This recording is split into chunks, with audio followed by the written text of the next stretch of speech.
药师哥，出大事了！秦琼、秦校尉带100弟兄们去黑风岗剿乱民，被上千人围在山头上了。中军帐声调异世，那帮校尉一个个缩着脖子，跟鹌鹑似的，没人敢去救。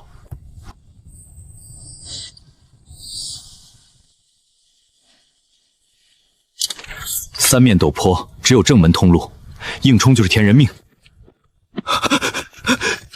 哥，你疯了？那可是上千人！再说你就是个普通部族，连个队正部是中军，哪有你说话的份儿？去了轻则挨军棍，重则砍头啊！秦叔宝是张苏婆帐下唯一能打的悍将，折在乌合之众手里，雁门关就守不住了。守不住关，我们都得死。黑风岗地势险要，乱民据险死守，谁敢领兵救援？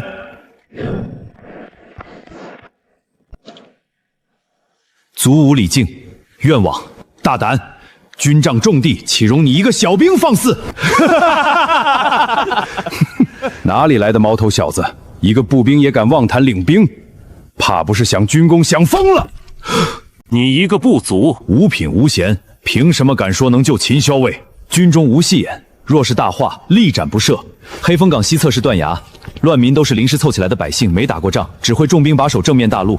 断崖一侧必然只放2、3个岗哨，我只需20名精锐，攀崖绕至山后，烧起粮草，摇旗造势，敌军不知虚实，必然大乱。届时秦校尉从正面突围，内外夹击，围可力解。断崖那地方连山羊都站不住，人怎么爬？我看你就是想借机临阵脱逃，顺便害了秦校尉。崖壁上有藤和岩缝，受过训练的士兵能爬上去。王校尉若是不信，可敢与我打赌？我若救不出秦校尉，甘愿受军法处置；我若成了，王校尉便把你帐下20把好钢刀拿弟兄们，如何？好，本将给你20名亲兵，今夜子时出发。若是败了，提头来见；若是胜了，记大功一次。是。哥，20人对上上千人，这真不是送死吗？咱们现在收拾东西跑还来得及不？我知道后山有条小路。乌合之众，不懂兵法，人再多也没用。去把你藏在伙房内半罐火油拿上，再找10几面铜锅，今晚用得上。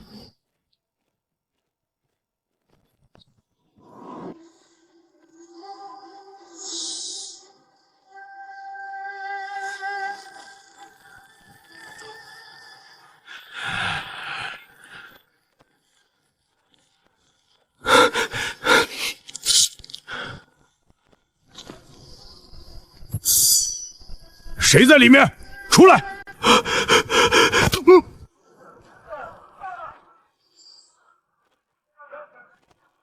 老大，没人吧？估计是山猫耗子。这破断崖，除了鸟，没人能上来。妈的，半夜巡山真晦气！走，去前面看看，别让跑了人。我的娘哎，差点就交代在这儿了。药师哥，你咋知道他们不会仔细搜？他们觉得断崖上不来，自然不会认真搜。别歇着，按计划行事。4人一队，分东南西北4个方向，摸到粮草堆就点火，点完就敲铜锣喊。敌军主力杀进来了，动静闹得越大越好，不许恋战。点完就往崖边撤，在老地方汇合。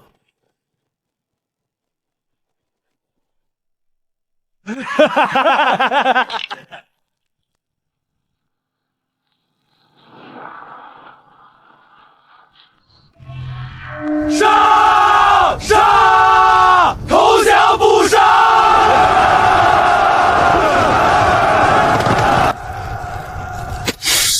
弟兄们，援军到了，跟我出去！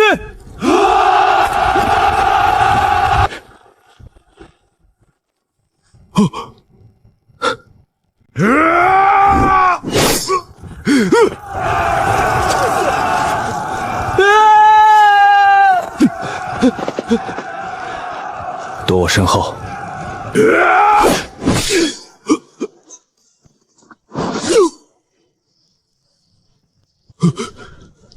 你们头领已被擒，还不束手就擒？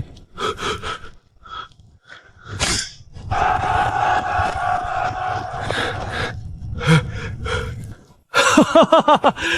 好兄弟，好身手！我秦琼这条命，今天算是你救下的。分内之事，秦校尉严重了，换做任何一个随军弟兄都会出手的。哎，话可不能这么说。就您敢带20人闯商山，这份胆识就没人比得上。走，回营我请你喝酒。哥，咱们赢了，真赢了！ 20人打散上千人，说出去都没人信，回去我能吹半年。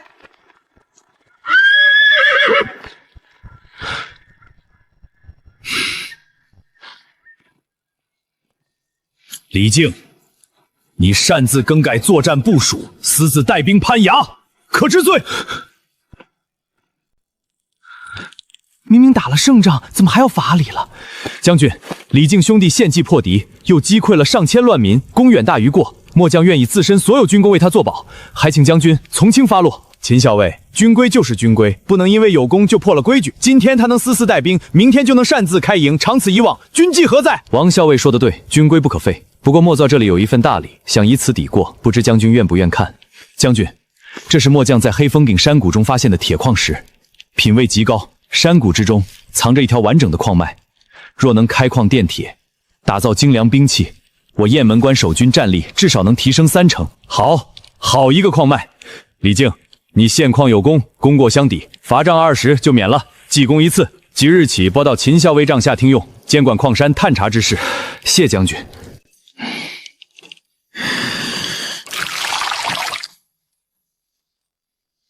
哥，你这捣鼓一上午了，这石头到底是啥宝贝啊？能换多少馒头？这是高品位铁矿树，里面的铁含量极高。黑风港的山谷里藏着一条完整铁矿脉，而且看矿相，应该是铁铜共生矿。铁铜共生啥意思？就是又有铁又有铜，那玩意儿能当饭吃啊？能当饭吃，但能造兵器，能造农具，能铸钱。如今军中的兵刃粗劣不堪，上阵砍不了几下就崩口卷刃。若是有好铁矿炼出金刚，就能造出真正的精兵利器。有了精良兵器，剿匪平叛就能少死很多弟兄。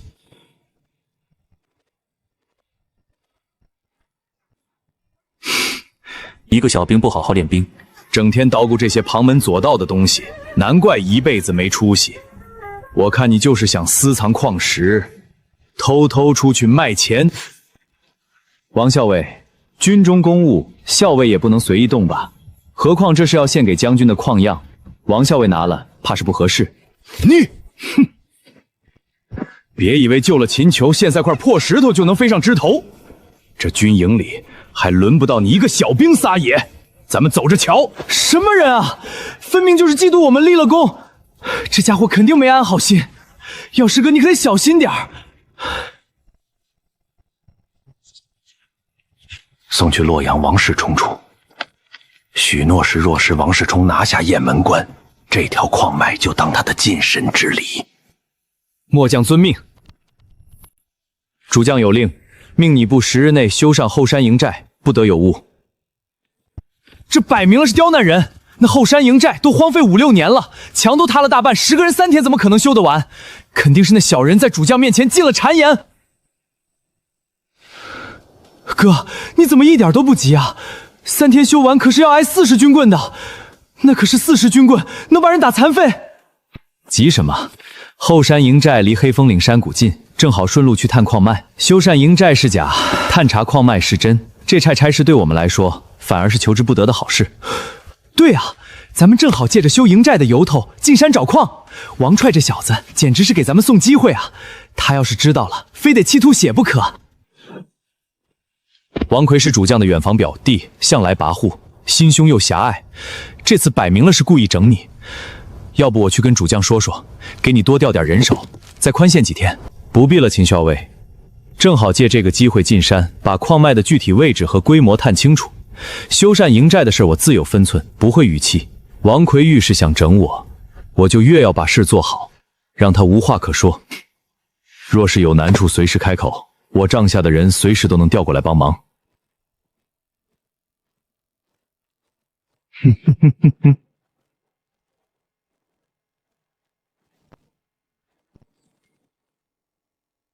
官府的狗东西，滚出去！这山是老子的地盘，敢往前一步，老子打断你们的腿！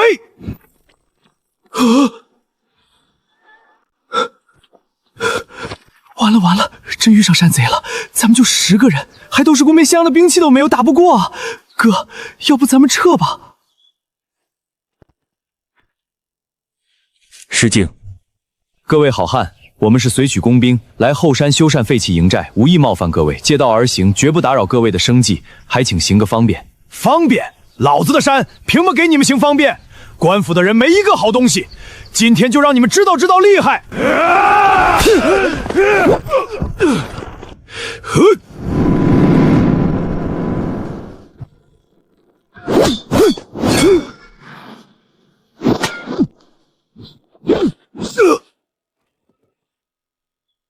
你不是山贼，你是铁匠，而且是手艺极好的铁匠。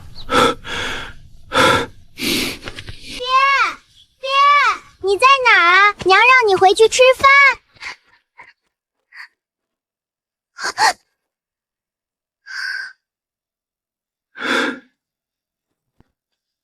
你们到底想干什么？冲我来！别吓着孩子！要杀要剐，悉听尊便！大不了老子跟你同归于尽！这位大哥，我们真的没有恶意，更不是来抓人的。方才多有冒犯，还请见谅。我们只是来后山修营寨，无意打扰各位的生活。我叫张掖，以前是官府的工匠，隋末战乱，官府抓我们这些工匠造兵器，日夜不休，累死了好多弟兄。我带着家人和几个徒弟逃出来，躲进山里，靠给附近村民打农具为生。之前有好几波官府的人进山抓工匠，我们没办法，才装成山贼，想把官府的人吓走。我不想再造杀人的兵器了，只想安安稳稳过日子，把孩子养大。原来是这样，是我们唐突了。爹，我娘说饭快凉了。你们赶紧走吧，别在这里待着，就当没来过。别跟官府说我们在这里。张先生，我能看看你的热住房吗？我对验铸之术很感兴趣，想请教一二。行吧，跟我来，别乱碰东西。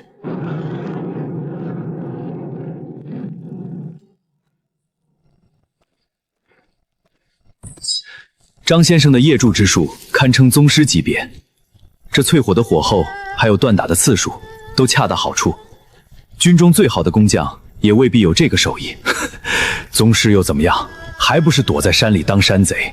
官府的人都一个样，嘴上说好听，到头来还不是抓我们去当苦力，没日没夜的造兵器，死了就扔去乱葬岗。张先生，我请你出山，不是让你当苦力，是想请你主持驻兵，造出精良兵令，早日平定战乱，让天下百姓都能安稳过日子，再也不用躲躲藏藏。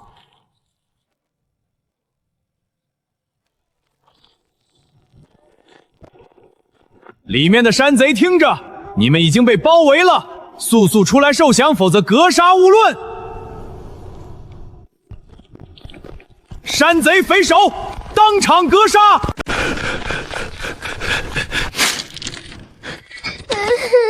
住手！李靖，你竟敢私通山贼，窝藏匪类，还敢阻拦官兵补刀！我看你这次怎么解释！跟我回去见主将，听候发落。他不是山贼，是野驻匠人。王校尉不分青红皂白就要杀人，是何道理？还是说王校尉故意杀良冒功，想借机除掉我？放屁！我说他是山贼，他就是山贼！给我上，把他们一起拿下！反抗者就地正法！我看谁敢动！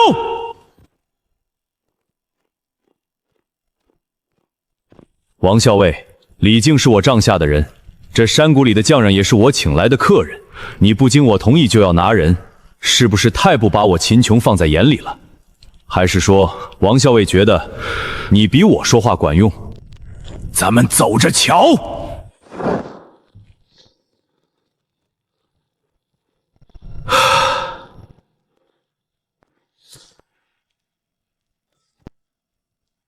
这石头你从哪儿找来的？这是铁铜共生矿，品位这么高。就在这山谷里，整条山谷都有矿脉，规模极大。张先生，有这样的矿脉，再加上你的手艺，我们能造出最好的兵器，早日结束这乱世。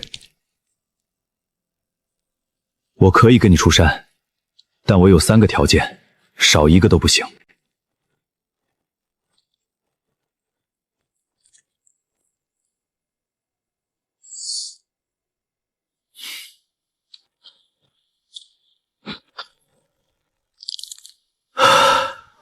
这不是普通的小矿脉，是整条山都藏着矿，铁铜共生，不仅能炼出上等生铁，还能炼出精铜，品位之高，我在燕筑间待了20年，都从没见过这么好的矿脉。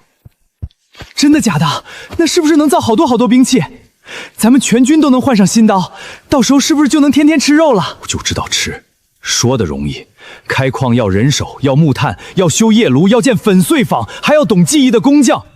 就军中那群废物工匠，炼出来的铁跟豆腐搭似的，再好的矿也白瞎，最后全糟蹋了。所以才要请先生主持全局。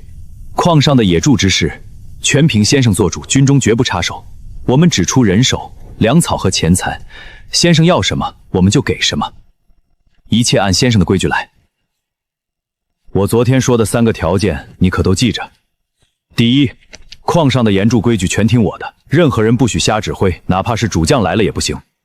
第二，不许抓普通工匠当壮丁，人手要自愿来，工钱给足。第三，将来太平了，你得放我回山里，不许强留我在官府当差。都依先生，李靖以性命担保，绝不食言。李兄弟，秦校尉让你赶紧回营。主将下令，所有工兵立刻调回城中修缮城墙，即日起不准再进山，违令者军法处置。什么？凭什么？李兄弟，王校尉跟主将说你私开矿山，勾结匠人，意图不轨，主敬信了大半，你回去可小心。将军，如今乱民四起，周边匪患不断，军中兵器粗劣，上阵折损极大。若是能开此矿脉，炼金刚造利器，剿匪平串，事干功倍。长远来看，远比重修城墙有用。城墙再厚，没有精兵强将也守不住。一派胡言！如今窦建德部众虎视眈眈，随时可能打过来。一个小兵懂什么军国大事？不修城墙，也敢在这里大放厥词？我看你就是想借机把持矿脉，中饱私囊，图谋不轨。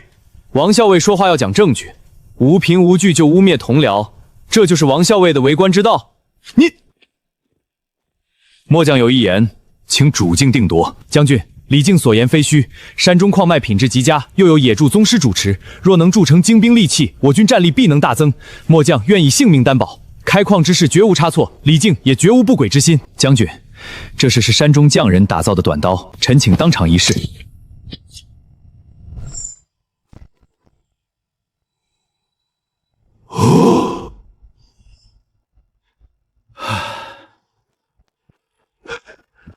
报！窦建德部将周仲率兵3000，直奔雁门关而来，离城已不足50里。前锋骑兵一个神就能到城下。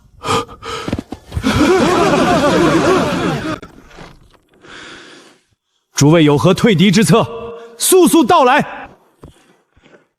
将军，敌军远来疲惫，又不知城中虚实，我们可趁夜结营，错其锋芒，打乱他们的部署。只需500精兵，配上新打兵刃，必能破敌。荒唐！500人去劫3000人的营，简直是送命！我看就是想借机会临阵脱逃。将军万万不可听他的。王校尉若是怕了，大可留在城中守城。末将愿与李靖一同前往，立军令状，不胜提头来见。秦校尉，你好，李靖，我给你500精兵，今夜出城劫营，若是能退敌，开矿驻兵之事，我全力支持，升你为对正。若是败了，军法重施，绝不姑息。末将领命。此刀将随我们一同破敌。好刀，哥，500对3000，真的能行吗？俺还没娶媳妇儿呢，俺娘还等着俺回去传宗接代呢。有新兵器，怕什么？我本来就没打算真的和他们硬碰硬。劫营劫的是军心，不是人头。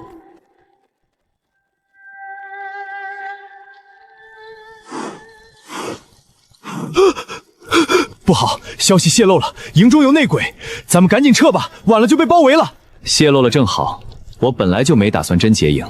他既然等着我们去正面送死，我们就偏不遂他的意。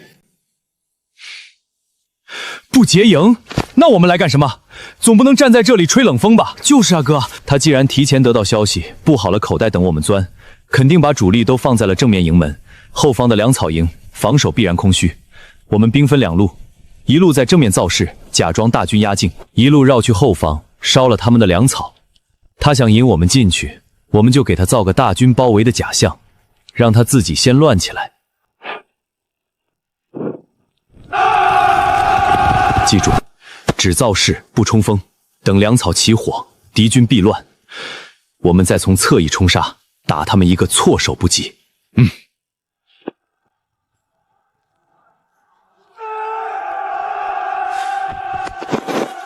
怎么回事？哪里来的这么多随军？不对呀，雁门关就1000守兵，怎么会有这么多人？难道是援军到了？报将军，不好了，后营粮草被烧了！撤退！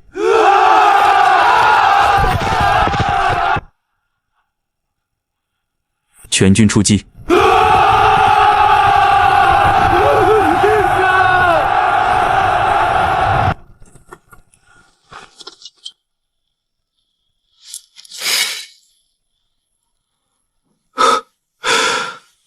果然是王储，这家伙为了整你，居然通敌叛国，简直是军中败类。只有一块令牌，算不得实据。他是主将的远亲，没有确凿证据，告不动他。先留着，迟早有用。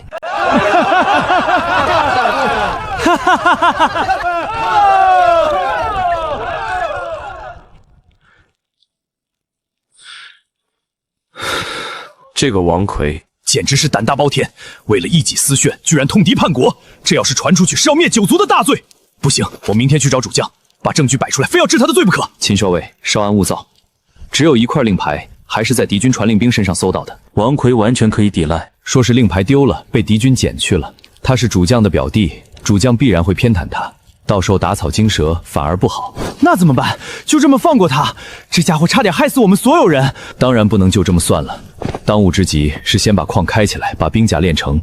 等我们有了自己的精兵利器，站稳了根，他再耍花样也没用。他要是安分守己便罢，要是再敢捣乱，新账旧账一起算。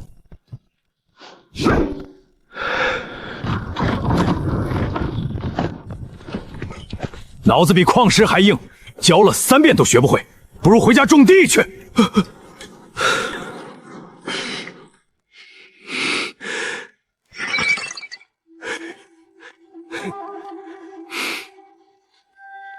你去矿上找机会给我弄塌矿洞，最好死几个人，我就不信出了人命，矿还能开下去。是。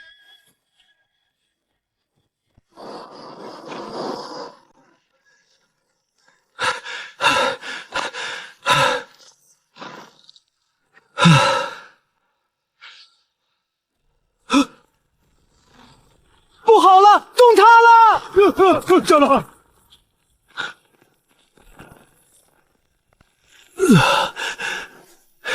快救人！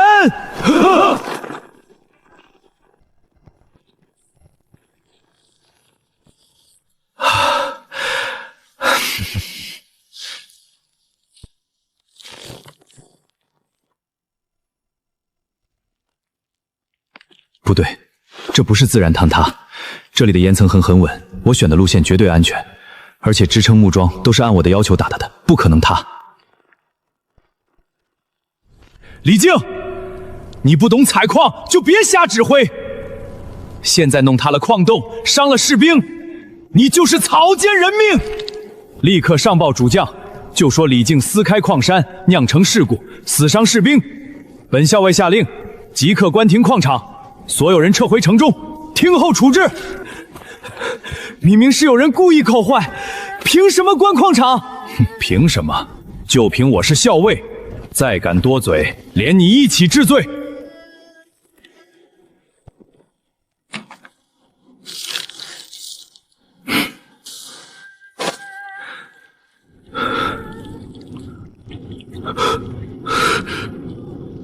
给我拿下！我什么都没干。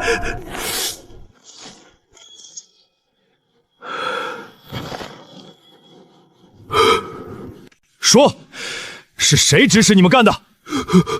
不说是吧？行啊，那就按军法处置，破坏军需、蓄意伤人，直接砍头。正好，砍了你们扔去山里喂狼，省得浪费粮食。是王校尉，是王校尉让我们干的，他给了我们每人5两银子，让我们撬松支撑木桩，制造坍塌事故。最好砸死几个人，这样就能关停矿场了。一派胡言！分明是你们两个偷懒弄坏了支撑，怕被治罪，就想污蔑本官。你们有什么证据？银子就是证据，撬棍就是证据。这银子是军饷的官银，上面有印记，一查就知道是从你账里出来的。按军规，破坏军需、蓄意伤人，杖责20，逐出军营。至于背后主使，我会如实上报主将，请主将定夺。活该！看他以后还敢不敢来捣乱。行啊，小子，比我想的有脑子。我还以为你是个只会读书的书呆子，没想到还懂敲山震虎这一套，跟先生学的。做野猪要懂火候，做人做事也一样。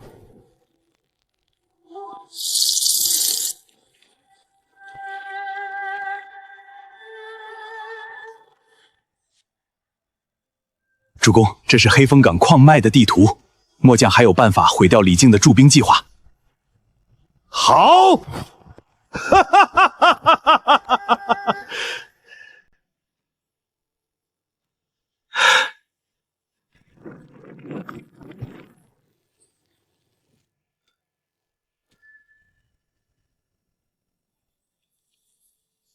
不行，矿里含铜量太高，直接裂铁质地太脆，韧性不够，做不了刀刃，砍两下就得断。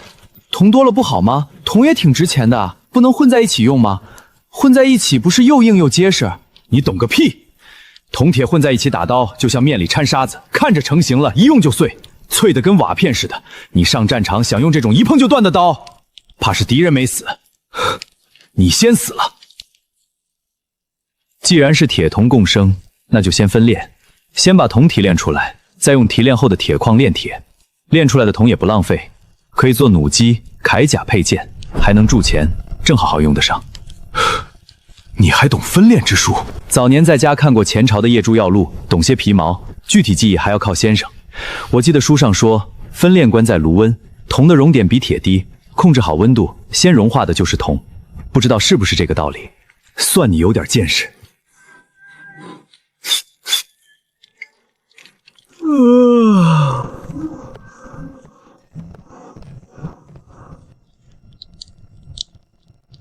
哎，咱们可以在刀刃上加铜纹，既能增加刀刃的韧性，还能做标识，好看又实用。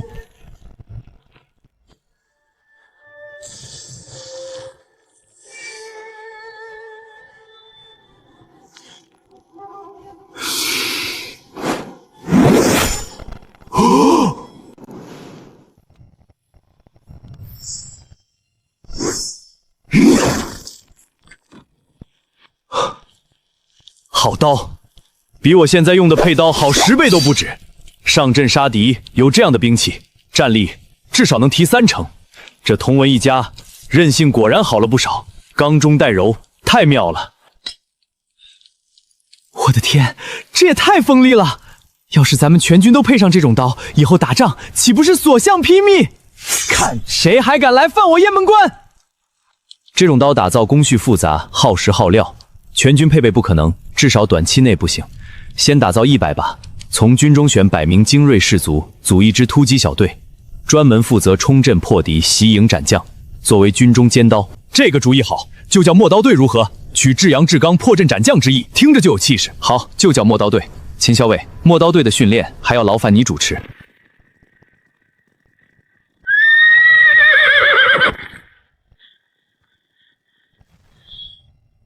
李靖，我奉主将之命，收缴矿所造兵器，全部入库，由中军统一调配。所有新造的兵器，还有野铸图纸，都交出来吧！凭什么？这是我们辛辛苦苦造出来的，凭什么说收就收？主将根本不可能下这种命令，是你假传军令。主将手令在此，你敢质疑？我看你是想造反！来人，给我搜！所有兵器全部带走，反抗者以谋逆论处。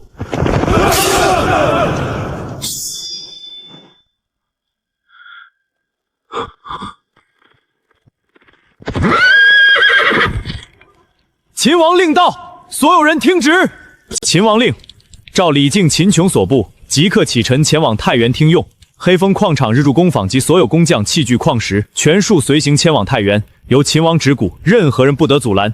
违令者，以抗命论处。秦王远在太原，怎么会管这山沟里的事儿？将军，那真是秦王的金令牌，假不了。真抗命，咱们脑袋都保不住。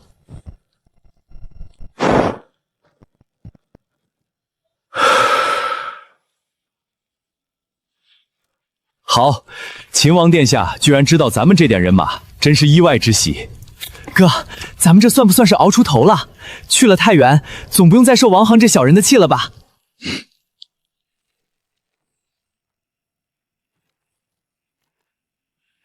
殿下让你主持军器监，这可是天大的信任。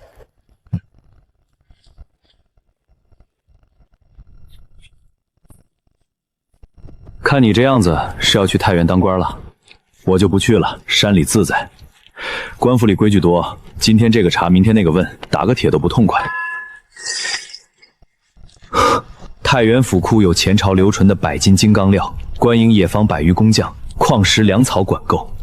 在这里，我们最多护一座关。到了太原，能造10万精兵利器，早一天平定乱世，你就能早一天回山里养老。老子走一趟，但丑话说在前头，野猪的规矩全听我的，哪怕是秦王来了，也不能瞎指挥。都依先生。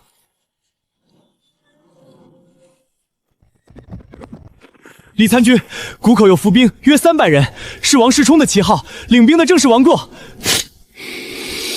这叛徒还敢来！要是我带一队人正面冲上去，先撕开谷口。不必硬冲，他占着高地，就是吃准我们带着家眷辎重跑不快。正好新铸的陌刀还没见血，给他开刃，分开。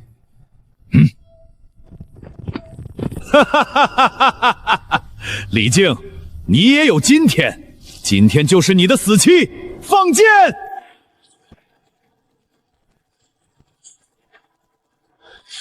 哥，咱们真往后退啊！等他冲下来，冲上去！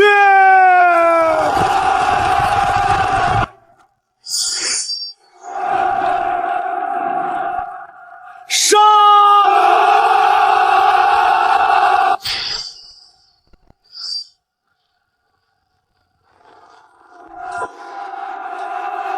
不好，中计了！撤！我的天，这就是太原，也太大了，比雁门关大好几圈。进了城，规矩就多了。告诉弟兄们，严守军纪，别给秦王殿下添麻烦。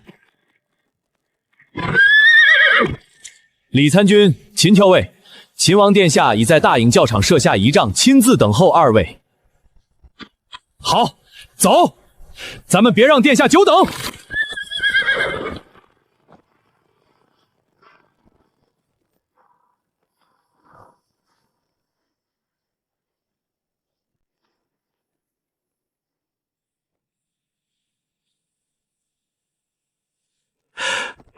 李兄弟，终于等到你了。李靖见过秦王，药师之名我早有耳闻，以500之众破3000敌军，又寻得粮矿，铸出精兵利亲，是少年英才。有你校助，大唐如虎添翼。殿下谬赞，竟不过是略通皮毛，定当竭尽全力，不负殿下所托。就是你小子造的宝刀，快给俺老成试试，看看是不是真有传说中那么厉害，别是徒有虚名啊！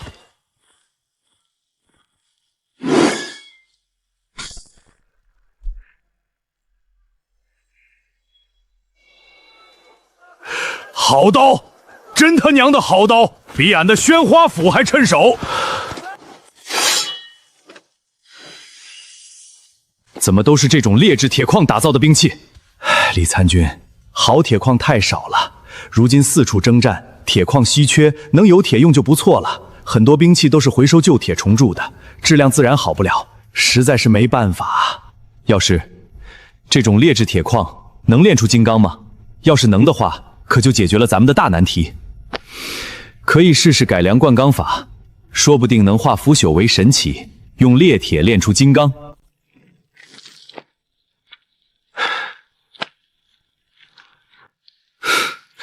这铁矿品味也太差，杂质比铁还多，炼出来的甜跟豆腐渣的似的，怎么可能炼出金刚？这不是巧妇难为无米之炊吗？张先生，你看这里，书上记载，前朝有灌钢之法，以生铁灌入熟铁之中，生体碳高，熟铁碳低，融合之后可得金刚。我们改良工艺，用裂铁分别炼出生铁与熟铁，再反复灌钢提纯，应该能得到品质不错的金刚。我以前也琢磨过这法子，就是前朝灌钢法太粗糙，钢质不稳定，没人敢大规模用。你敢担风险，我就敢干，大不了失败几次，总能成的。两人说干就干，立刻开始调整液炉结构，配比原料，摸索炉温和淬炼时间。再这么下去，铁没炼出来，人先垮了。真是的，当官了还这么拼命。3天后，第一炉灌钢出炉，钢水成型。张烨迫不及待地拿锤子一敲，咔嚓一声，钢坯直接裂成了2半，脆得像块玻璃。张爷盯着裂开的钢坯，半天没说话，脸上满是挫败。他干了一辈子野猪，还从来没这么受挫过。失败了，火候还是不对，比例也有问题，杂质没排干净，钢太脆了。没事儿，第一次失败很正常，至少我们知道这个比例不行。调整生铁占比，放慢升温速度，再试一次。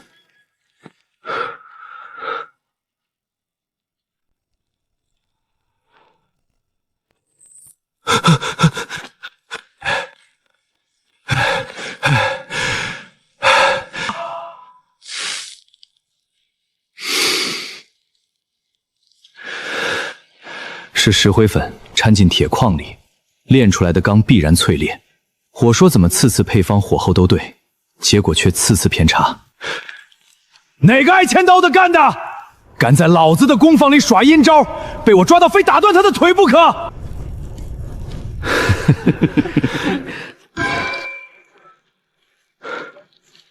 不行，邪门了！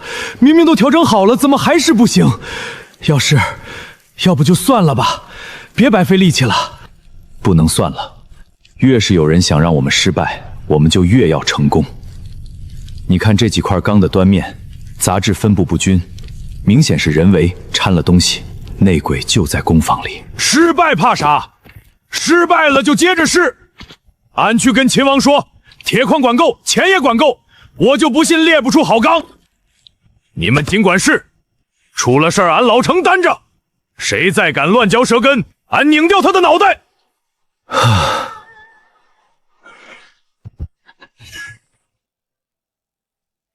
行，那就接着试。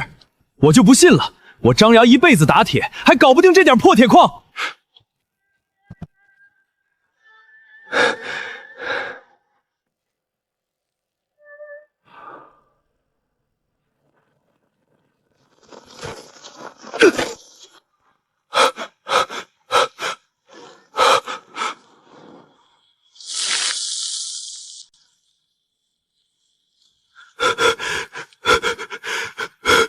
说吧，是谁派你来的？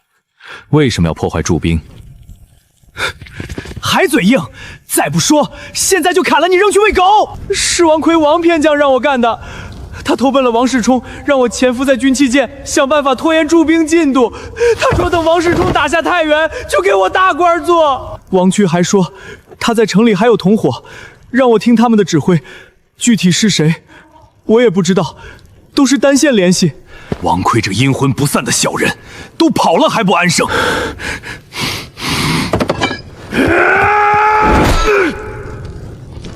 冷静。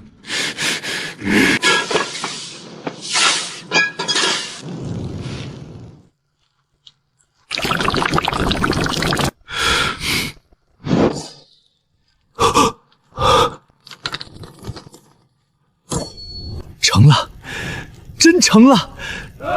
改良灌钢法大获成功，炼出的金刚硬度韧性俱佳，远超军中现有钢材，成本却比百炼钢低得多，适合大规模生产。重赏李靖和张掖，军器舰开足马力批量炼制金刚，先用这批金刚打造100把横刀，正式组建陌刀队。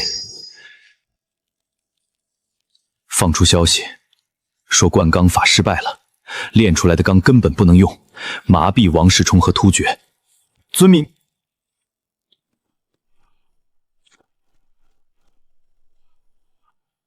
哈哈哈哈哈哈！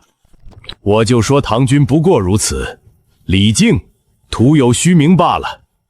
周仲征军备战，末将领命。半个月后，100刀金刚横刀全部打造完成，刀身笔直，刃口锋利，每把刀身上都有一道细密的铜纹作为标识，入手沉实，品质极佳。李靖下令从全军选拔陌刀队员，要求身强体健，身手矫健，有实战经验，还要通过3项考核：力量、速度、刀法。消息一出，全军士兵争相报名，都以能进陌刀队为荣。选拔当天，教场上人山人海，士兵们各显神通，比试力气，比试刀法，热闹非凡。赵小六也报了名，前面2项都勉强过关，到了刀法考核的时候，差点被刷下来。最后还是李靖看他忠心耿耿，又机灵，反应快，才特批他进了陌刀队。赵小六乐得不行，逢人就说自己是陌刀队的，尾巴都快翘上天了。秦琼负责训练陌刀队的战阵与搏杀技巧，训练极其严格，每天天不亮就起来操练刀法、阵型、体能，一项接着一项，练的士兵们叫苦不迭。赵小六每天练得浑身酸痛，晚上回到帐篷倒头就睡，连饭都不想吃。这也太累了，比搬矿石还累。早知道这么苦，我就不进来了。正好被李靖听见，李靖也没骂他。羊刀队是军中尖刀，上阵冲在最前面，平时多流汗，战士才能少流血。你要是受不了，可以现在就退出，没人逼你。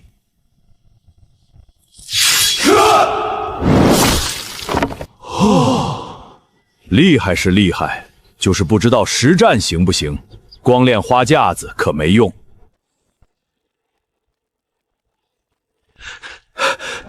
报！王世充部将周仲率兵3000袭扰我边界，连破2城，正往太原方向而来。殿下，陈元帅陌刀队出战，挫其锋芒。准，务必多加小心。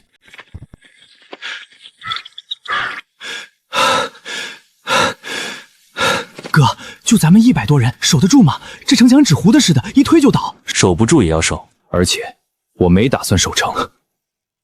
怕什么？当年雁门关500人都敢结营，现在有100把金刚刀，还怕打不过？敌军连胜2场，必然轻敌。我们先示弱，让他觉得我们不堪一击，诱他全力攻城。等他攻城正酣，阵型散乱，陌刀队从侧翼密令冲出，直捣中军。擒贼擒王，城中守军同时出城夹击，3000人不过是乌合之众。哼哼，就这么点人也敢守城，简直螳臂当车！给我冲！今日破城，劫掠3日，财物女子尽归尔等。李靖不过是个小人物，根本不堪一击。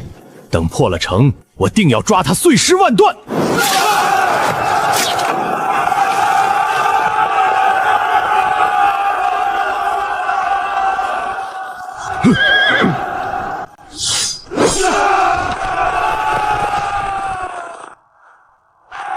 怎么回事？这是什么的部队？兵器怎么这么厉害？快拦住他们！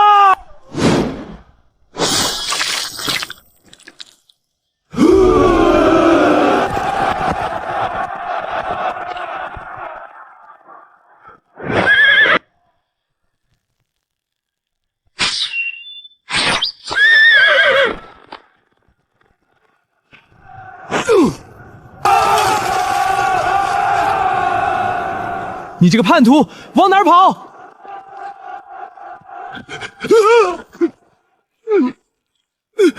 哈哈，抓到你了！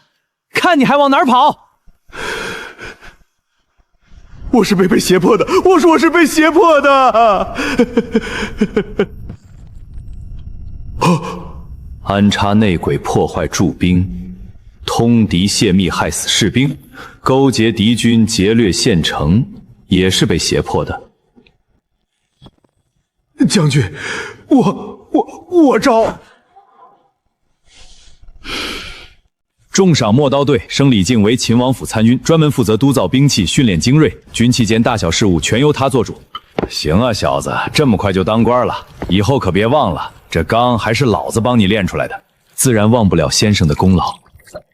没有先生，就没有灌钢法，也没有陌刀队。以后打仗一定要带上陌刀队，太痛快了。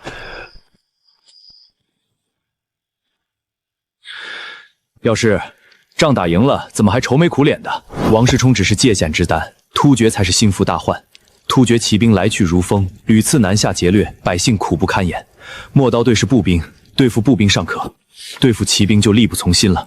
若是有一支重甲骑兵，人马皆披重甲，就能正面冲垮突厥骑阵。陌刀队是矛，专司突击；众将骑兵就是盾，能攻能守。有矛有盾，才能北抗突厥，南向群雄。想法是好，就是太迷放了。一副重甲耗铁数百斤，1000人队伍就要几十万斤铁，如今国库空虚，怕是拿不出来。而且众将笨重，突厥骑兵灵活，绕着打怎么办？突厥骑兵灵活，绕着打怎么办？重甲骑兵绝不能让唐军建成这支队伍。记得。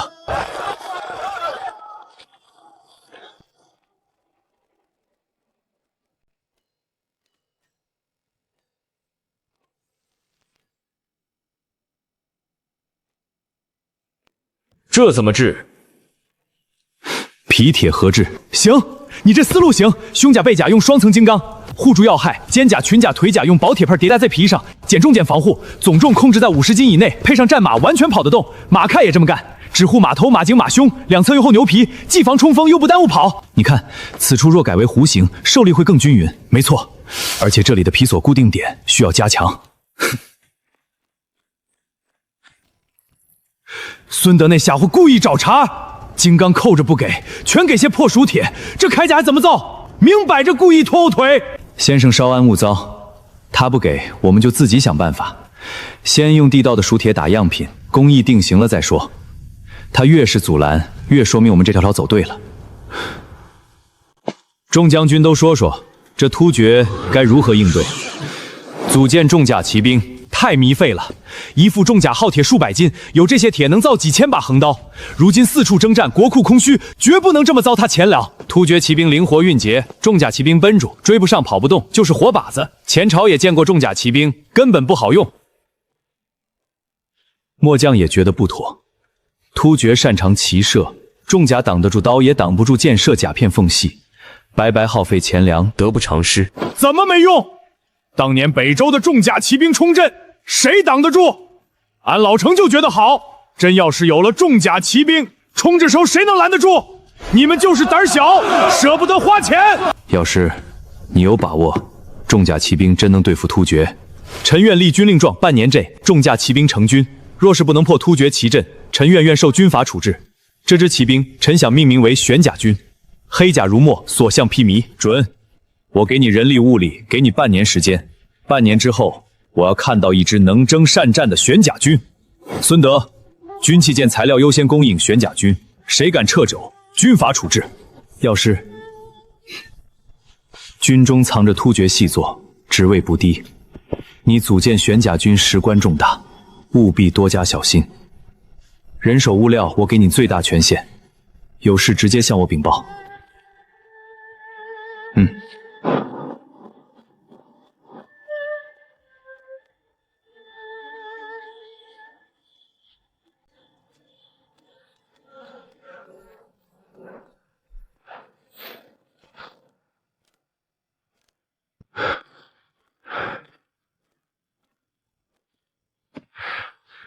不行，太重了，全套70多斤，人穿了都费劲，再加马铠，战马驮不动，跑不了多远就累垮了。上战场没等冲锋，马先累倒了。按以前说的改结构，肩甲、裙甲、腿甲全换成皮铁混合，薄钢片叠压在牛皮上，不用整块钢板。胸甲、背甲保留双层金刚，护住心脉脏腑就行。头盔改成圆顶护颈，正好防突厥弯刀劈脖颈。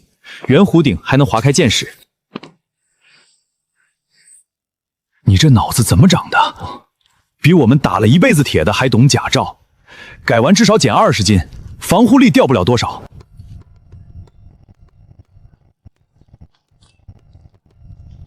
看什么看？甲方重地，闲杂人等滚远点！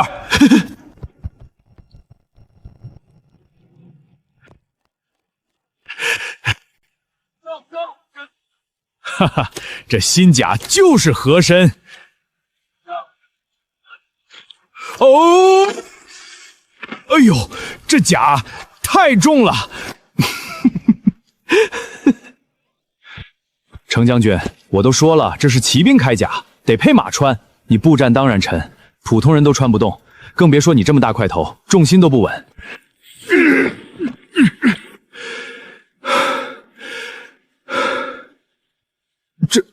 这是地太滑，不是铠甲的事儿。等俺骑上马，肯定威风。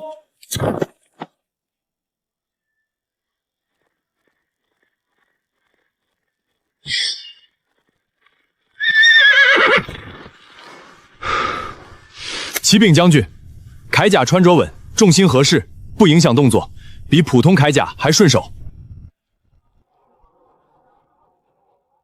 将军，请。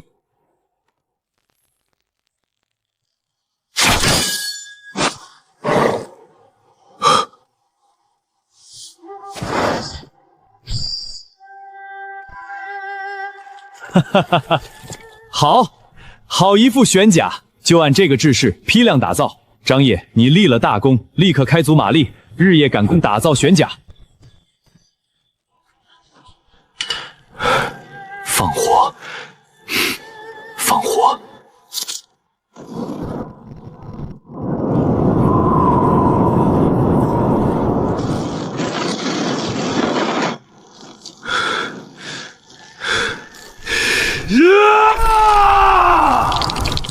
肯定是有人故意放火，老子半个月的心血全没了！别乱了阵脚，先把纵火者找出来。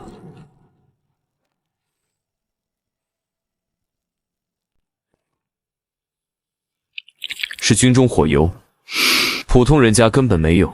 对方目标很明确，只烧玄甲和金刚，不抢东西，就是要拖延玄甲的组建。会不会又是王世充的人？王世充在洛阳被牵制，自顾不暇，没精力千里迢迢来太原放火。能拿到军中火油，还清楚甲方部署和职业情况，必然是军中的人，职位还不低。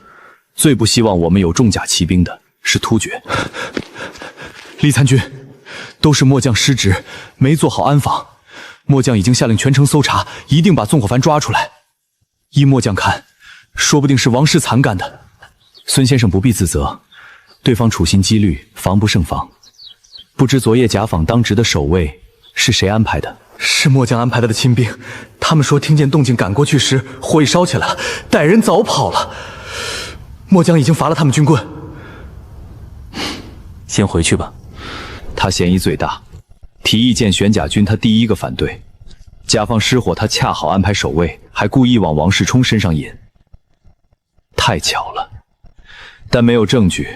动不了他，反而会打草惊蛇，那怎么办？将计就计。他想让我们慢下来，我们就假装被打乱了阵脚，放慢进度麻痹他，再放个诱饵，引他再出手，抓个人赃并获。我们就在此处设伏。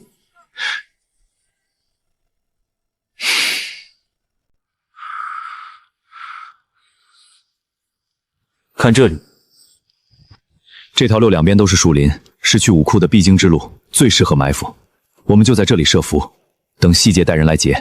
好主意，钓鱼，把他们钓出来，人赃并获，看孙德还怎么狡辩。哼，这次由你带队。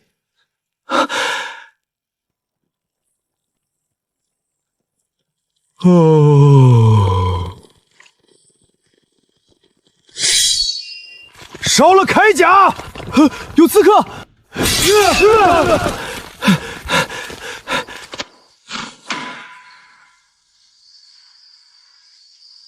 不好，中计了！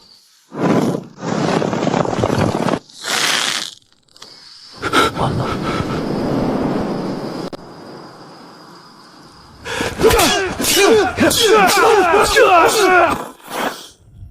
包围起来，都给我绑起来！住口！他要服毒自尽！想自杀？没门儿！乖乖招供，还能留你条全尸。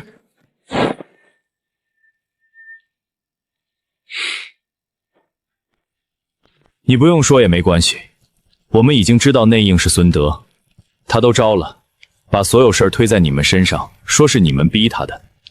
反正你们都是弃子，死了也白死。放屁！明明是他主动联系我们的。他说他是北齐后人，想借我们的力量复国。是他给我们递的消息，让我们来劫铠甲的。走，去抓孙德。这家伙跑得倒是快，跑不了。他在城里待不下去，必然往北逃去投奔突厥。传令沿途关卡严查，各处要道设伏，他跑不远。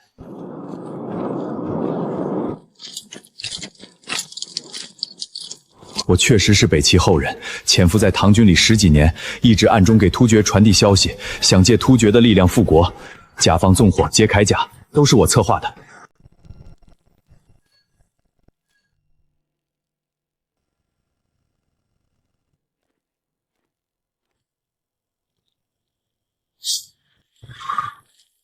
好一支玄甲军，有此强军，天下何愁不定？以后打仗，玄甲军冲第一个。你只会瞎冲，坏阵型。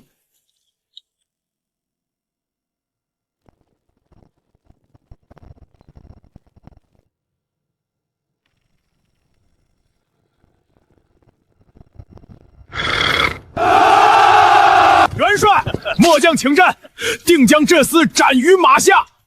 元帅，敌军虽消，然其阵已乱，正好让玄甲军试试锋芒。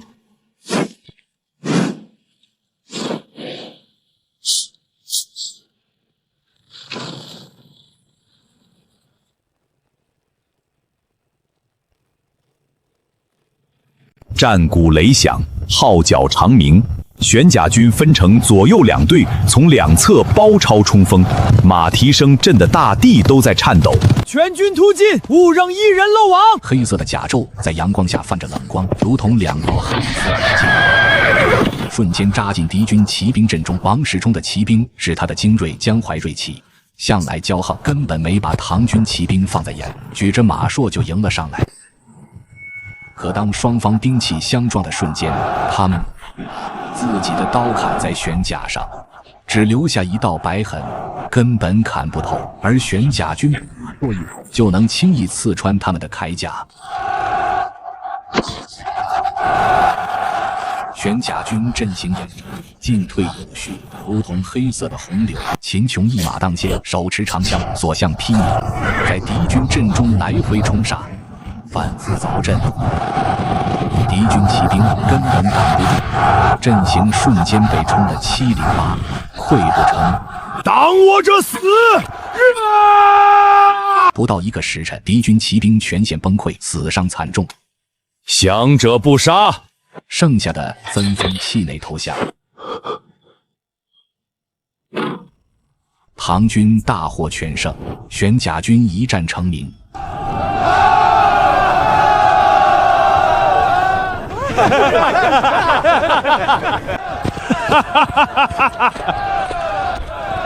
萧氏，你这玄甲军造的太对了，俺打了这么多年仗，从来没打过这么痛快的仗。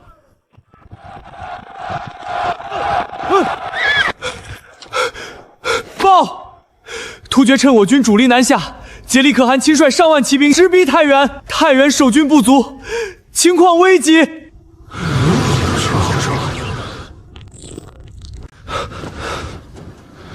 太原是王爷根基，绝不能有失，必须立刻回师救援。洛阳马上就能攻破，现在兵前功尽弃，等王世充、窦建德联手，以后再打就难了。调师，你怎么看？王世充困守洛阳，粮草将尽，已是强弩之末，不足为惧。留大军围困即可，不用急着强攻。突厥才是心腹大患，必须尽快援。玄甲军速度快，战力强，臣愿带3000玄甲神火速回援，定能击退突厥。洛阳有殿下坐镇，万无一失。突厥虽多，却是乌合之众，各部心思不一，都是来劫掠的，不肯死战。而且他们以为我们主力在洛阳，根本想不到我们回援这么快，防备必然松懈。以玄甲军之锐，攻其不备，定能击溃突厥。好，李靖，你率3000玄甲军为先锋，日夜兼程回援太原，我率大军随后跟进，太原安危就托付给你了。城主，快到了。哥，这也太快了，马都要跑废了，咱们就3000人，真能打过上人吗？打不过也得打，这是我们的家，不能让突厥人糟蹋。而且竭力绝对想不到我们来的这么快。突厥人真不少，看样子1万多，要是直接冲吗？先隐藏起来。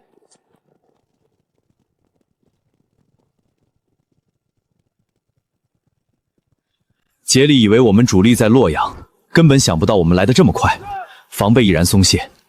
他的王帐在中军最里面，守卫最严，也最容易成为目标。我们夜袭王帐，打他措手不及，不用全灭他们，只要打乱指挥，杀他威风，突厥大军就会不战自乱。擒贼先擒王，打蛇打7寸，准备冲锋。你们2翼包抄，我率中军冲锋。记住，不求杀敌多少，只求打乱阵型，震慑军心。打完就撤，不恋战。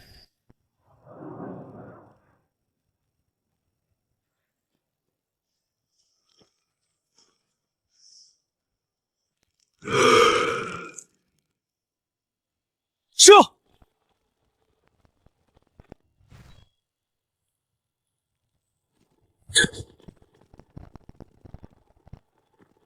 放火！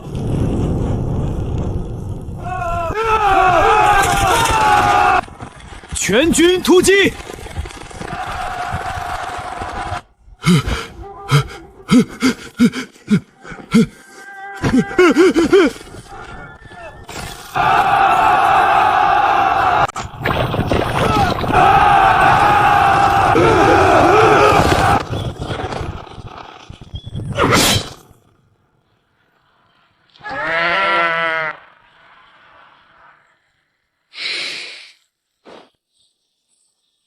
援军来了！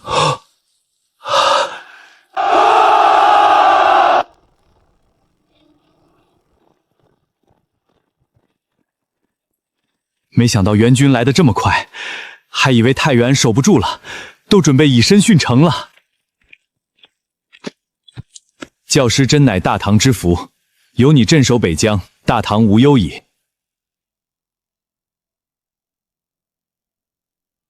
我知道你在想什么，现在还不是时候，国库空虚，民生挑发，我们需要时间休养生息，等将来国力强盛了，朕一定给你大军，彻底灭了突厥。臣明白。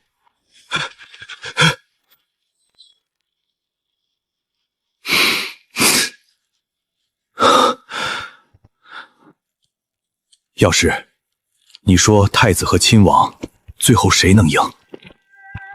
天下终将属于能让百姓过上好日子的人。长安城里，一场改变大唐命运的政变正在悄然酝酿。武德9年，玄武武之变爆发，太子李建成、齐王李元吉伏诛，李世民被立为太子。不久后登基称帝，改元贞观，是为唐太宗。新皇登基，朝政未稳，消息传到突厥，竭力可汗觉得有机可乘，立刻亲率10万大军南下，一路势如破竹，打到了渭水便桥，离长安城仅40里。消息传到长安，朝野震动，人心惶惶。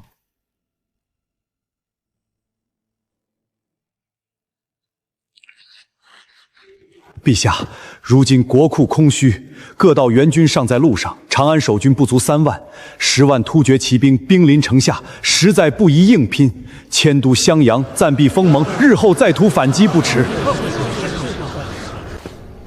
陛下，臣以为迁都之意并非不可取，留得青山在，不怕没柴烧，绝不能迁都。突厥看似来势汹汹，实则后勤不济，各部人心不齐，都是来劫掠的，不肯死战。只要我们坚守城池，设疑兵震慑敌军，同时派兵袭扰后路，截断粮道，突厥坚持不了多久，必然退兵。若是迁都，人心就散了。关中是大唐根基，一旦放弃，再想夺回，难如登天。今日退一步，突厥就进一步，年年南下劫掠，永无宁日。李靖，你这是置陛下与江山社稷于不顾。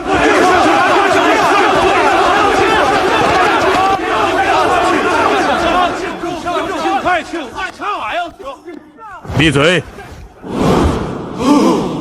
朕亲征渭水，万万不可啊！朕亲自去渭水会一会竭力可汗。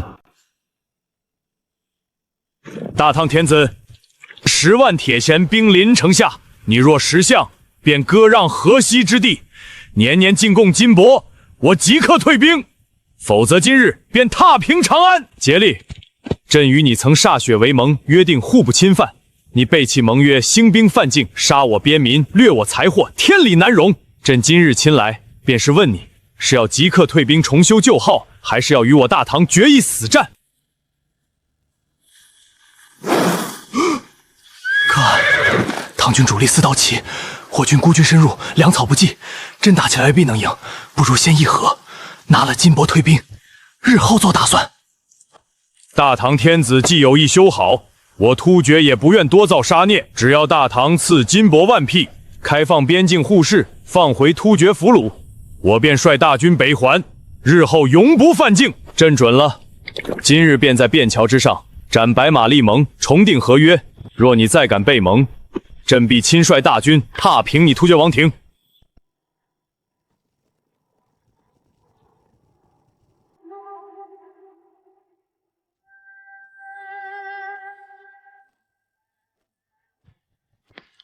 药师，你心里清楚，这是城下之盟，是耻辱。朕今日退一步，他日突厥便会进一步。若非如今国库空虚，各道援军未及，朕绝不肯让他们安然北关。陛下是为大局，为长安百姓，如今隐忍一时，换得3年备战之机，未尝不是好事。突厥虽退，野心未死，迟早还会南下。朕也是这么想的。朕任命你为兵部尚书，兼检校中司令，即刻前往马邑整顿兵马，囤积粮草，训练士卒。给朕3年时间，3年之后，朕要一举扫平突厥，洗刷今日之耻。北疆经政书事全权托付给你，臣定不辱使命，不灭突厥，誓不还超。北疆安危系于你一身，万事小心。朝中朕给你做后盾。是。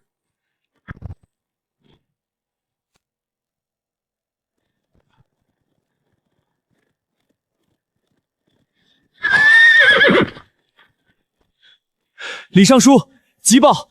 竭力虽大军北撤，却暗中扶持边境各部，囤积粮草、兵器，训练士兵，随时可能再次南下劫掠。果然不肯安分，传令下去，加快行程，即刻赶往马邑。贞观2年，北疆边境，李靖坐镇马邑，一边整军备战，一边大力发展野猪业。张野带着工匠们再次改良了灌钢法，产量比之前提高了1倍，金刚品质也更好了。他们还改良了磨刀，打造出长柄磨刀，刀长丈余，2面开刃，专门用来对付骑兵，一刀下去能连人带马砍断。程咬金拿着磨刀试了试，抡得虎虎生风，乐得合不拢嘴。这玩意儿好，比俺的宣花斧还带劲儿。以后对付突厥骑兵就用这个了，看他们还怎么嚣张。程将军，你先拿稳再说吧，别闪着腰。一把磨刀几10斤重，你抡不了几下就得累趴下。程咬金赵小六打，攻防里一片笑声。李靖还下令大量囤积粮草，在边境屯田，让士兵们闲时耕种，战时打仗，既解决了粮草问题，又稳定了边境百姓。磨刀队扩编到3000，玄甲军扩到8000，日夜操练，战法越来越纯熟。李靖还组建了专门的斥候队，深入突厥境内探查消息，对突厥的动向了如指掌。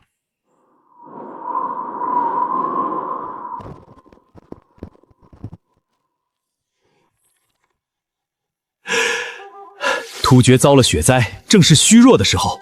小师，这可是千载难逢的机会，我们可以出兵了吧？还不是时候。竭力虽然遭灾，但主力尚在，各部也没彻底撕破脸。再等等，等他们内部乱起来，矛盾彻底爆发，我们再出手，才能一击致命。寒冬腊月，瘴年绕着炭火，依旧寒气逼人。李靖站在鱼图前，看着突厥各部的标记，手指在上面缓缓划过。这半年来，他派出去的使者成效显著。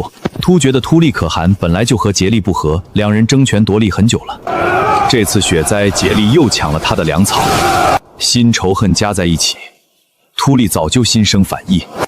还有薛延陀、回纥等部落，也都对竭力不满，暗中联系大唐，愿意归附。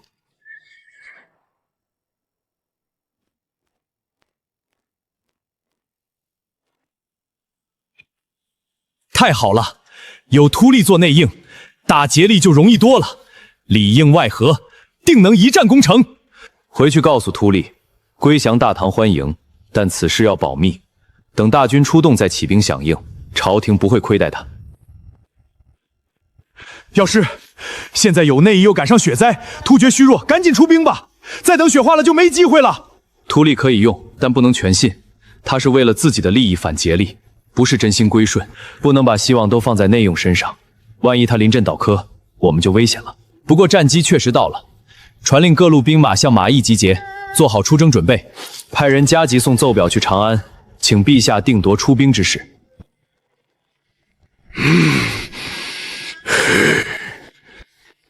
可汗息怒，现在雪灾粮草不足，和秃利打起来两败俱伤，正好让唐军坐收渔利，不能上当。那你说怎么办？难道就这么放过这个叛徒？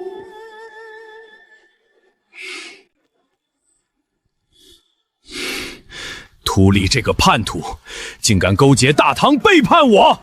我要灭了他的部落，把他碎尸万段！可汗，我们不如假装投降，派人去和李靖谈和，说愿意举国归附，入朝请罪，趁他们放松警惕，我们突袭定襄，打唐军一个措手不及。同时派人联络秃利，说之前都是误会，稳住他，等打退了唐军，再收拾他不迟。等我们抢了定听的粮草，渡过雪灾，再从长计议，留得青山在，不怕没柴烧。好计，就这么办。你立刻出使唐营去见李靖，就说我愿意归降大唐，永世称臣，还愿意送王子入朝为质，态度要诚恳，别露出破绽。竭力可汗知道错了，愿意举国归附，永世为大唐藩属，还愿意送王子入朝为质，年年进贡。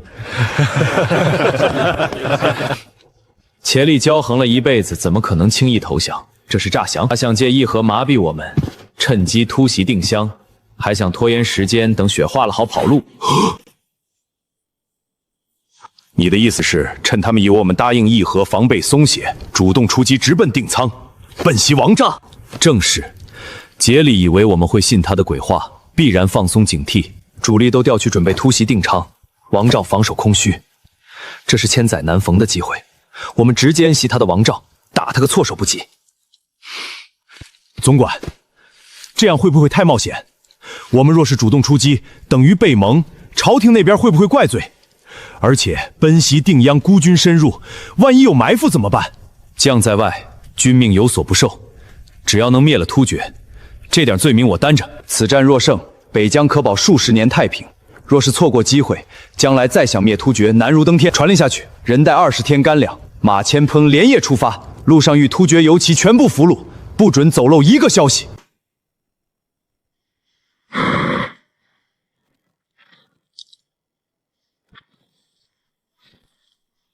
诸位，今日出征是为了大唐边境再无烽烟，是为了百姓再不受劫掠之苦。竭力犯我疆土，杀我百姓，辱我国家，渭水之耻，今日必雪。敢问诸我深入敌境，踏平王帐吗？敢！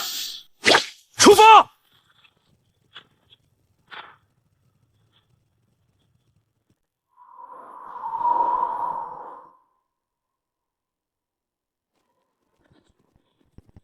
报，定哥城外的突厥守军增加了，好像察觉到了什么，防备比之前严了不少。就算有防备又如何？竭力绝对想不到我们只有3000人，他只会以为我们是大部队，不敢轻举妄动。正好，我们给他演一出戏，每人多带一面旗帜，白天插在山上，夜里多点火把，分成小队来回走动，营造出大军压境的假象。他不是防备严吗？那就让他以为我们10几万大军到了，吓破他的胆儿。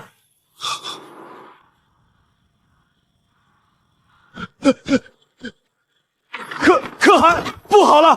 唐军10几万大军兵临城下了，满山遍野都是。什么？10几万唐军？怎么可能？他们不是答应议和了吗？李靖疯了，他敢背蒙进攻！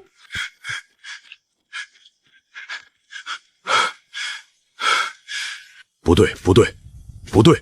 唐军主力怎么可能来得这么快？难道是疑兵之计？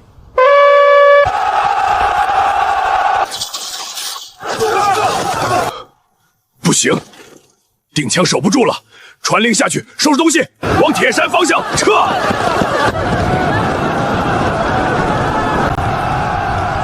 传令下去，准备攻城。苏定方率先锋军冲进去，控制城门。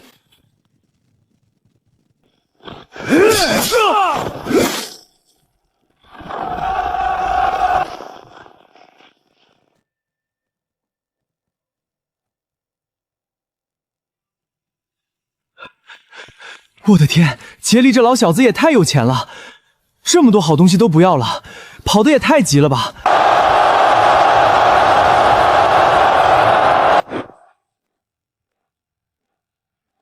就剩下铁山了。不，这只是开始。我要的是彻底灭亡东突厥。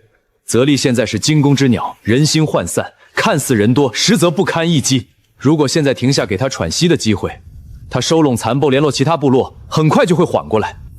兵贵神速，乘胜追击，必须一鼓作气，彻底打垮他。要是我就知道你不会止步于定格，我率部绕到刺口，堵住他的退路。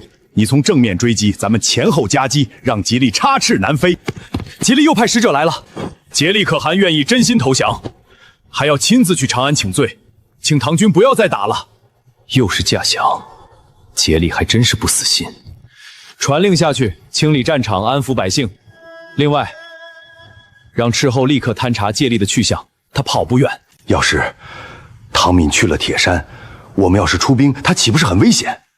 杰利要是狗急跳墙，肯定会杀了他泄愤。唐尚书是朝廷重臣，不能出事啊！只要能灭了突厥，牺牲一个唐密也值得。机不可失，时不再来，错过这个机会，不知道还要死多少士兵，多少百姓遭殃。唐尚书是朝廷命官，我会尽量保他周全。但相比整个北疆的太平，个人安危只能放在后面。这一仗必须打。传令下去，路上遇到突厥部落和游骑，全部俘虏，不准放跑一个，绝不能让消息传到铁山。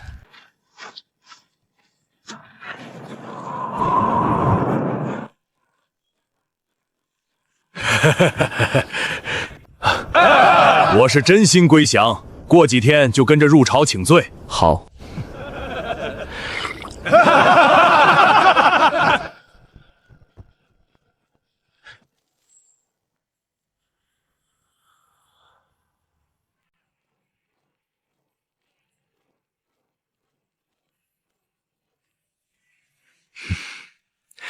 唐大人放心，我对大唐忠心耿耿，绝无二心。等过2天收拾好东西，就跟你去长安拜见大唐皇帝。哼！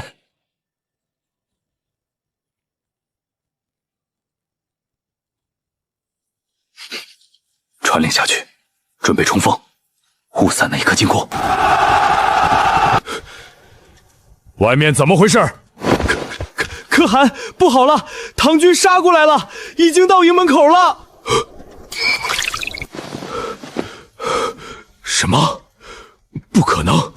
他们不是答应议和了吗？李靖怎么敢？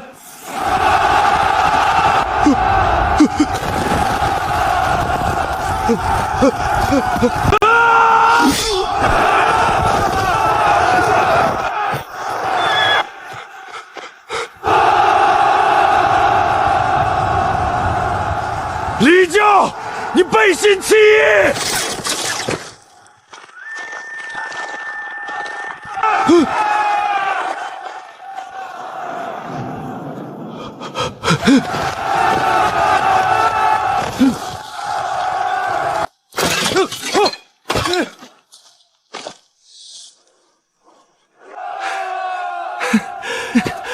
哥，咱们赢了，彻底赢了！突厥这下完了，以后边境再也不用打仗了。还没完，跑了竭力就不算彻底结束。传令下去，全力追击，活要见人，死要见尸。李靖，你简直是胡闹！你差点害死我！唐尚书见谅，军情紧急，来不及细说。回头我亲自向陛下请罪，给唐尚书赔礼。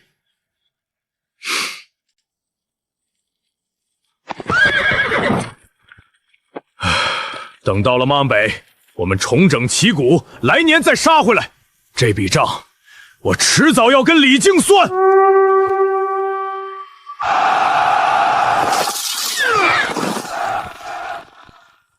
竭力，你无路可逃，还不速速下马受降？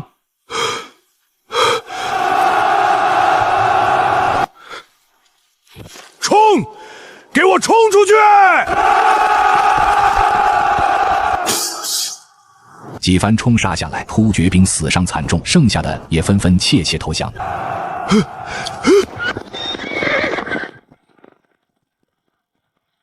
李继占领了残口，俘虏了协力的家眷和大部分残兵。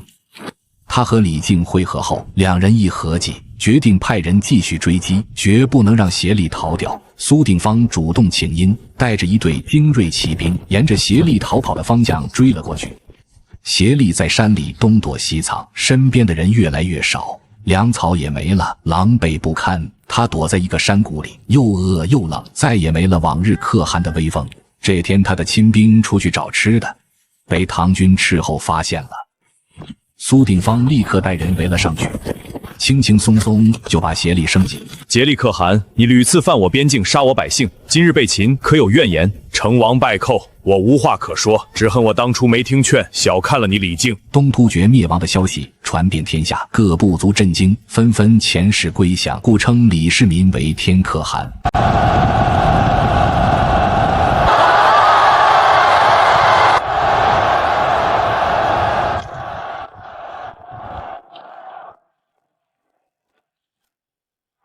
臣李靖，幸不辱命。东突厥已灭，北疆平定，特向陛下复命。李爱卿平身，爱卿一战灭突厥，洗刷了渭水之耻，为大唐立下不世之功。朕之大唐有爱卿在，何愁天下不定？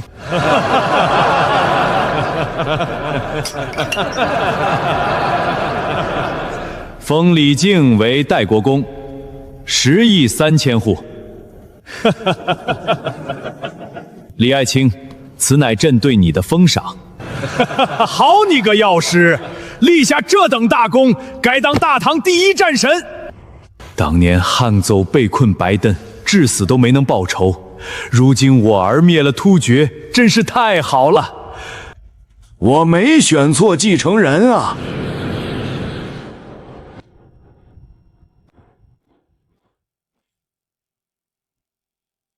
李靖身为行军总管，纵兵抢掠，军纪败坏，虽有大功，也不能抵收过错，请陛下严惩，以正军制。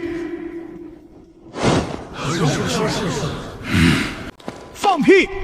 打仗的时候你们一个躲在后方，现在打赢了倒出来挑毛病了。士兵们出生入死，拿点战品怎么了？竭力的东西本来是抢我们大唐百姓的，拿回来是物归原主。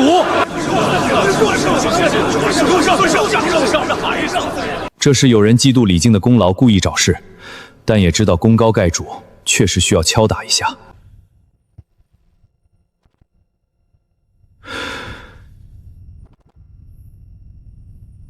臣治军不严，确有过错，请陛下责罚。李靖，你军纪不严，本该治罪，念在你立了大功，就不追究了。加封你为尚书右仆射，受宰相之职。臣只会打仗，不懂朝政，恐难堪宰相重任。朕相信你，你既能带兵打仗，也能处理朝政。大唐的太平，还需要你和朕一起守护。臣定不负陛下信任。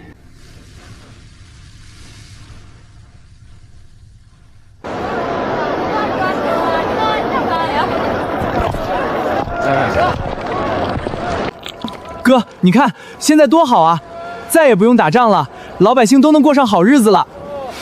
是啊，这就是我们拼命打仗的意义。